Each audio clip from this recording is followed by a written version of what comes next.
stayed at the Round Radisson Inn there several times. They have a revolving restaurant at the top. It slowly revolves. I think it takes like 15 minutes. So if you're there for an hour, it'll turn around 4 times. You can kind of see at the top there, it's got all the windows, and it's old. It's very 70s, but it's a great place to stay. I just thought I'd take y'all on this cruise right here up through Cincinnati. I don't know if I'll say much. I got something on my mind. I just don't know what I want to say about it. I just tried to watch Tucker Carlson's interview, not with Kevin Spacey, but with Frank Underwood. Frank Underwood is a fictional character modeled after the English fictional character Francis Urquhart. And I guess they thought Urquhart would be hard for Americans. I'm not even sure I'm pronouncing it perfectly. It's a weird name, but for whatever reason, they made him Frank Underwood. And so now you have this fictional character being interviewed by Tucker Carlson, and Tucker taking the straight man route and just asking if he's going to run for president, what he thinks the problem. He's asking him serious questions to a guy. I mean, look, I firmly believe in innocent till proven guilty, but son of a, I mean, and then take 3 of the 4 people that accuse him of dying. I don't know. It's all weird. You look at the Kevin Spacey thing, and it's just as weird as any. That's the Millennium Tower. You can just barely see it, and I can't turn the phone anymore. It's as weird as anything we've seen out of the Epstein saga, and it makes you wonder, how connected Spacey is. All right, here we go. All right, I'm flipping the crazy switch. I'm turning on, and I'm just going to tell you what I see. What's the end result? We're living in a decadent, what appears to be collapsing empire. The beginning stages, it took Rome 400 years to collapse.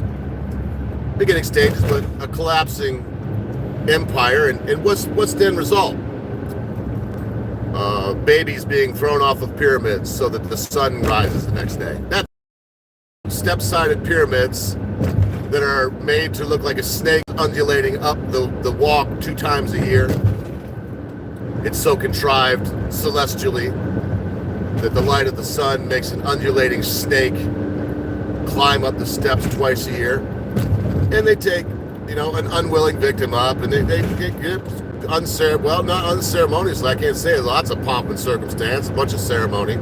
So they ceremoniously rip the beating heart from the sacrificant, sell the meat, the human meat, to the plebs in the local market. And that's what you do. That's the end result. Why? I don't know. The sun's got to rise. We need the sun to rise. We need the almighty soul set to be in the sky. And it doesn't really matter what we have to do to make that happen. We can kill as many babies. I mean, it's crazy, folks. It's crazy. You look at Planned Parenthood's building. Look at their building.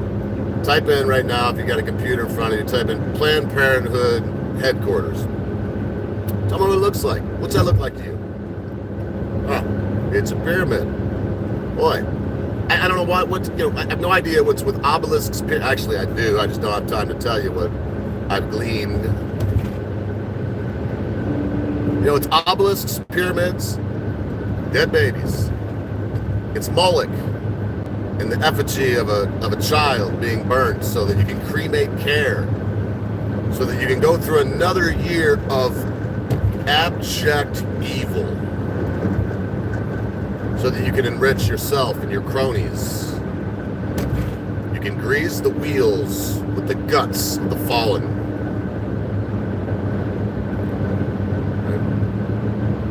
I said too much, but who cares? Nobody's going to watch this probably. This is a catharsis for me. This is a way for me to get things off my chest and Maybe somebody will hear it, maybe somebody won't. Some of the things I say, it's probably better that no one hears it. But it's my right to say it. These things are being taken away. Well, you incited violence. No. If someone is incited to violence by my words, it's much different than my words being incitement to violence. I could say, I love Jesus Christ. He's the Son of God and the Savior of man. That could incite someone to violence. I didn't say anything that's inciting to violence, but it could incite someone to violence. If you want to be violent, it's a personal choice. Now, that said, if you're a powerful speaker, or even not, if you're someone that's able to get up in front and rabble-rouse, stir up the crowd, wave the bloody shirt, as it was, well, you can incite people to violence, and there are things that people can say that I myself would say, no, that you cannot say that. It's not freedom of speech at this point. It's a call to action. There's a difference between free, because I hear it all the time, free speech is an absolute. Yes, it is. No, it's not. Yes, it is. No, it's not absolute. You can't yell fire in a crowded theater. Actually, if the theater is on fire, it's your duty to yell fire in a crowded theater. What they mean is you can't intentionally cause a panic that could take life. Especially not if, in this case, I can see no other reason but, to do it for your own personal entertainment. Okay? That's not free speech, my friends. That's not using free speech. That is causing a panic. Oh, but you're splitting hairs. No, I'm not. I am absolutely not splitting hairs.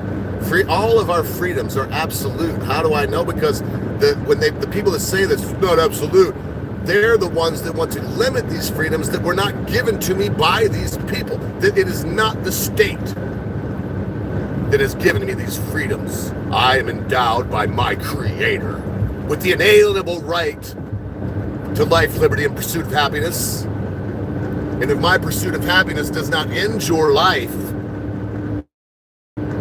or does not deprive you of property, then go pound sand. I can do and say what I want. If I want to shoot heroin into the throbbing vein of my turgid penis, then I'm able to. Then I can do that. And I should be able to do that without threat of some kind of legal badgering from the state. Because the infringement of my rights, the cancellation of my freedom by the state, you're talking about horrible, folks. You're talking about levels of horrible that go beyond Kevin Spacey and his fictitious character, Frank Underwood.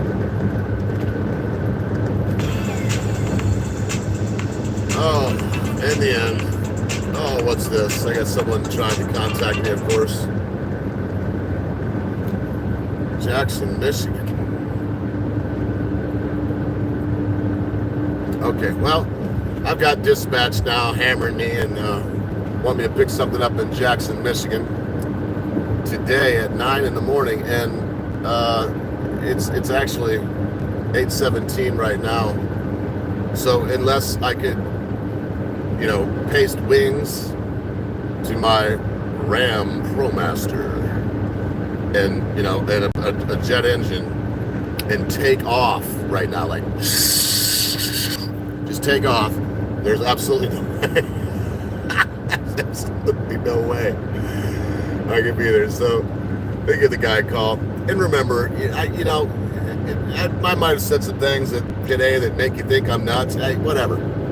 Look into the things I've said on your own. Well, you'll find some rabbit holes in there, and you find out that I haven't said anything that was untrue. Just things that are uncomfortable. And go ahead and forget all those uncomfortable things if you care to. Forget everything I've ever told you. Forget what I'm saying now, but don't forget this. Remember this. Be good to your friends. Be good to your family members. Be good to your loved ones. Be quick to say you're sorry. Be even quicker to accept an apology, especially when that thing your friend, family member, or loved one has done seems to be so huge you'll never be able to forget about it. Because constant viewers, my beloved riders, at a time you think not, your friends, your family members, your loved ones, and your life will depart from you. Happy New Year!